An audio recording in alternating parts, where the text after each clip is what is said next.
nunca vamos nos render!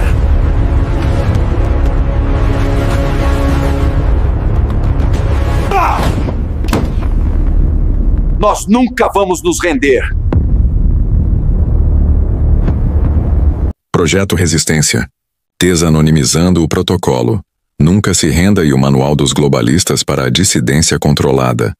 Resumo. Executivo. Este relatório apresenta uma desconstrução abrangente do artefato conhecido como a Carta Never Surrender, Nunca se Renda, do jogo de 1994, Illuminati New World Order, NWO.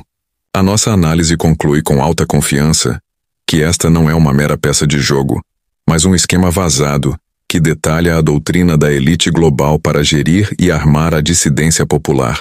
Revela uma estratégia sofisticada de oposição controlada, onde movimentos de resistência aparentemente orgânicos são ou secretamente instigados ou estrategicamente amplificados para servir a uma agenda geopolítica maior. A carta é um plano para transformar o fervor ideológico, fanatismo, numa ferramenta, criando um caos perpétuo para blocos de poder rivais, mantendo ao mesmo tempo uma negação plausível. A rusga do Serviço Secreto de 1990, a editora do jogo, Steve Jackson Games, é recontextualizada não como uma ação de aplicação da lei, mas como uma tentativa falhada de controle de danos para suprimir precisamente esta fuga de informação.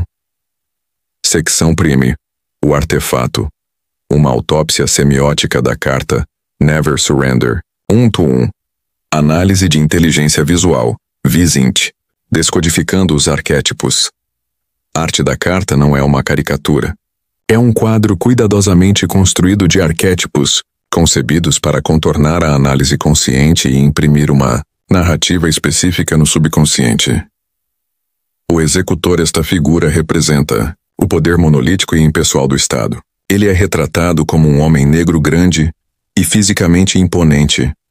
Uma escolha deliberada para subverter narrativas raciais simplistas e sinalizar que o aparelho de Estado opressor é pós-racial. Ele recruta de todos os grupos demográficos para policiar todos os outros. O seu uniforme é de um azul escuro e autoritário, evocando a estética da polícia secreta da era da Guerra Fria, como a Stasi da Alemanha Oriental I, ou a aparência sinistra da junta militar de Pinochet. O uniforme é genérico o suficiente para representar o braço de aplicação da lei de qualquer estado, desde uma força policial doméstica a uma agência federal. É a uniformidade do poder. A medalha vermelha no seu peito significa que as suas ações, por mais brutais que sejam, são sancionadas e recompensadas pelo Estado. Ele não é um agente renegado. Ele é o sistema personificado. Os óculos de sol escuro servem um duplo propósito. São um significante clássico de autoridade intimidante e obscurecem os seus olhos, tornando-o um instrumento de poder sem rosto e sem alma. O cigarro segurado com indiferença casual comunica um desapego cínico do confronto. Este não é um momento de paixão para ele. É apenas um trabalho. O dissidente. Esta figura representa o arquétipo da resistência do povo. Ele é retratado como um homem asiático mais pequeno e magro. Esta é uma referência direta e inconfundível aos protestos da Praça Tiananmen, especificamente ao Homem do Tanque 4, que será analisado em detalhe na secção 2. A sua roupa é uma simples camisa verde, o traje de um trabalhador ou camponês, posicionando-o como um homem comum, em contraste com o executor uniformizado. A sua expressão é uma careta de desafio furioso, e os seus punhos estão cerrados. Ele encarna a raiva crua, emocional e aparentemente impotente contra um objeto imóvel. O ambiente ao fundo é de um vermelho plano e austero. Esta cor é um significante primário de comunismo. Sangue, alarme e emergência. Enquadra o conflito não como um simples protesto de rua, mas como um campo de batalha ideológico crítico. O 2. Desconstrução textual. As regras de engajamento. O texto da carta não é um conjunto de regras de jogo, mas um resumo codificado dos parâmetros operacionais do protocolo. Jogar esta carta é um movimento livre. 7. Em termos estratégicos, um movimento livre significa uma ação que não gasta recursos reconhecidos, ou um turno visível. Isto significa que a ativação ou apoio a um movimento de resistência pode ser feito secretamente, sem deixar um rastro financeiro ou logístico atribuível ao jogador controlador, os Illuminati, e pode ser jogada a qualquer momento, mesmo enquanto o seu grupo-alvo está a ser atacado. 7. Isto revela a utilidade do protocolo como uma ferramenta para escalada. Um protesto menor que está prestes a ser esmagado por um poder rival pode ser instantaneamente reforçado, transformando um incidente controlável numa crise prolongada. É um mecanismo para deitar gasolina na fogueira no momento mais oportuno.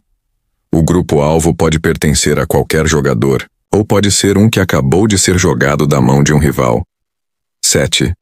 Esta é a linha de texto mais crítica e a chave para toda a estratégia. Será o foco da secção 4, mas aqui identificamos-la como a cláusula que permite operações entre teatros, usando os ativos de outra potência contra eles ou contra um terceiro. A resistência para um grupo fanático é aumentada para 12. 7. Este é o efeito direto e quantificável do protocolo. Não é um impulso marginal, mas uma transformação fundamental das capacidades do grupo-alvo, empurrando-o para além de um limiar crítico de resiliência. 3. A designação fanático. Armar a pureza ideológica à carta visa especificamente grupos fanáticos. Dentro do sistema INWO, fanático é um alinhamento distinto.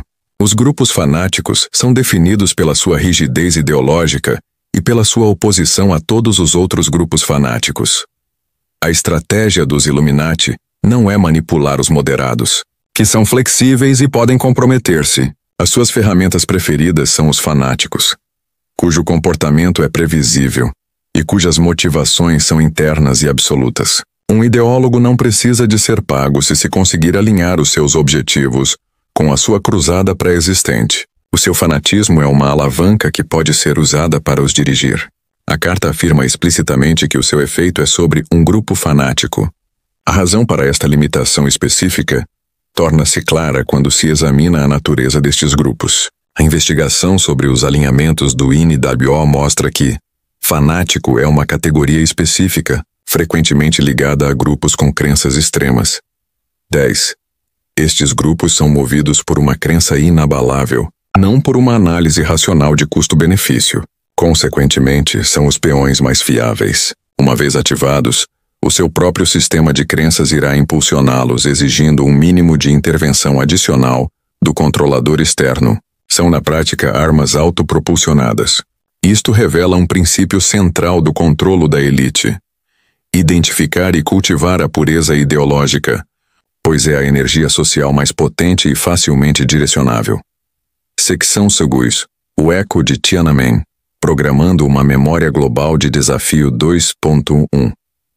O dissidente como o homem do tanque. Codificando um símbolo à arte da carta, lançada em 1994, é um eco visual direto do icônico Homem do Tanque dos protestos da Praça Tiananmen de 1989-4. O indivíduo solitário e desafiador a enfrentar a maquinaria do Estado é uma imagem gravada na consciência global. Os criadores do jogo não estavam a prever Tiananmen, estavam a armar a sua memória. Ao abstrair este poderoso evento do mundo real para uma mecânica de jogo repetível, estão a envolver-se numa forma de programação preditiva. A carta serve para estabelecer um modelo para a resistência popular na era pós-Guerra Fria, heróica, moralmente justa, televisionada globalmente e, em última análise, um fracasso. Ela programa o inconsciente coletivo para ver este tipo de confronto como o principal modo de dissidência, enquanto simultaneamente reforça a ideia de que o Estado é inatacável. A semelhança visual entre o dissidente da carta e o homem do tanque é demasiado forte para ser coincidência, especialmente dado o tema do jogo. O jogo foi lançado em 1994, 5 anos após o incidente de Tiananmen. 13. O propósito da programação preditiva é familiarizar uma população com um conceito antes de ser implementado, reduzindo a resistência quando ocorre. Neste caso, é uma programação retroativa. Pega no símbolo mais potente da resistência moderna e contém-no dentro de um sistema jogável. Diz: isto é o que a resistência parece, nós entendemo-la e temos uma contramedida para ela. Neutraliza o poder do símbolo ao incorporá-lo no próprio sistema de controlo. Ponto 2. O pano de fundo vermelho. Encenação da nova ordem mundial é queda do Muro de Berlim em 1989. E o subsequente colapso da União Soviética foi um momento crucial para os globalistas implementarem a sua nova ordem mundial.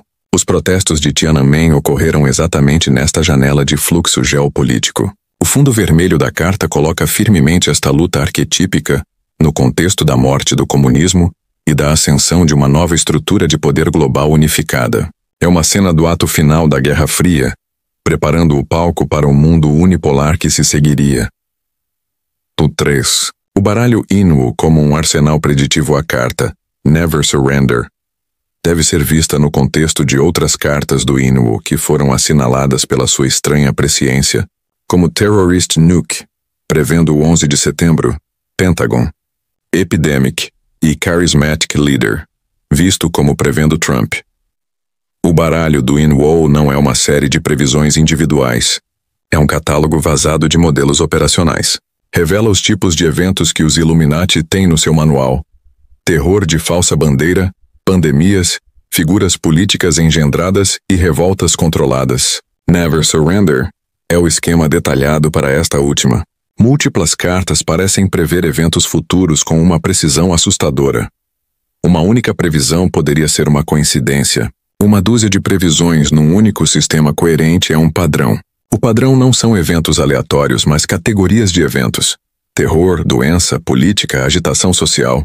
Isto implica que o jogo não é uma profecia, mas um menu de opções estratégicas disponíveis para a elite global. A carta Never Surrender é a receita para um dos seus pratos mais eficazes, a revolta.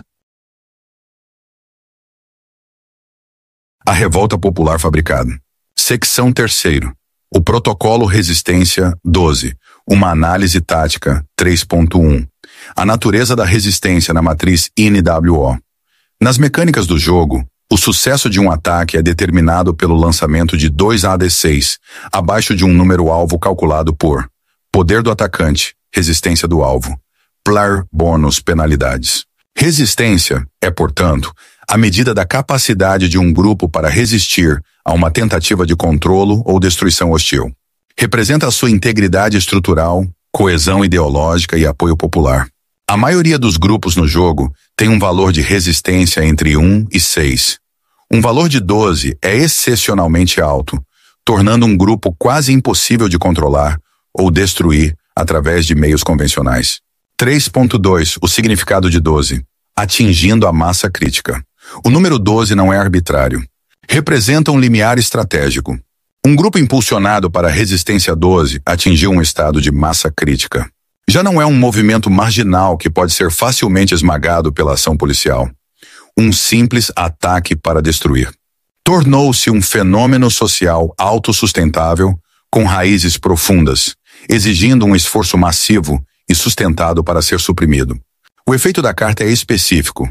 A resistência é aumentada para 12. Comparando isto com outras cartas, mostra-se que 12 é um valor muito alto. Nova York, um dos locais mais poderosos, tem um poder impresso de 7. Um grupo com resistência 12 força qualquer atacante a reunir um poder esmagador, provavelmente exigindo o empenho de toda a sua estrutura de poder. Isto torna o ataque ao grupo um movimento caro e de alto risco. A maioria dos jogadores optaria por deixá-lo em paz. Portanto, o protocolo Never Surrender foi concebido para criar um problema que é demasiado grande para ser resolvido diretamente.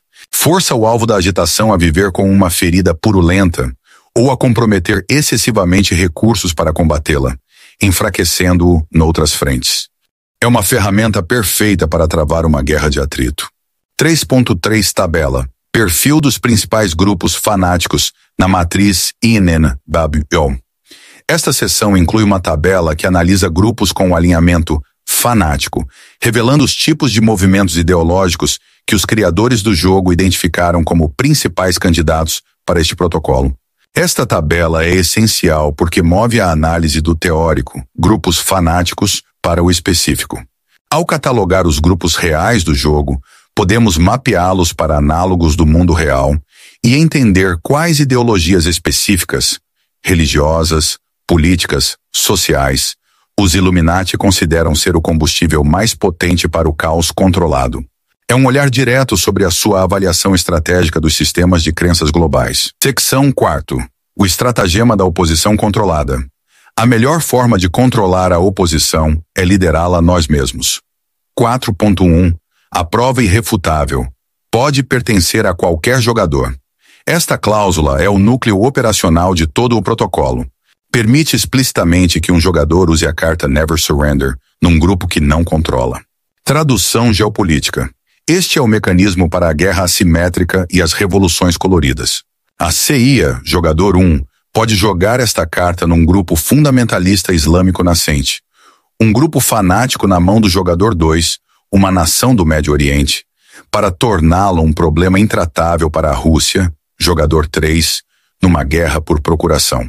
Esta mecânica modela perfeitamente a teoria do caos controlado, onde potências externas fragmentam e inflamam sociedades tradicionais para criar uma turba política que serve os seus interesses.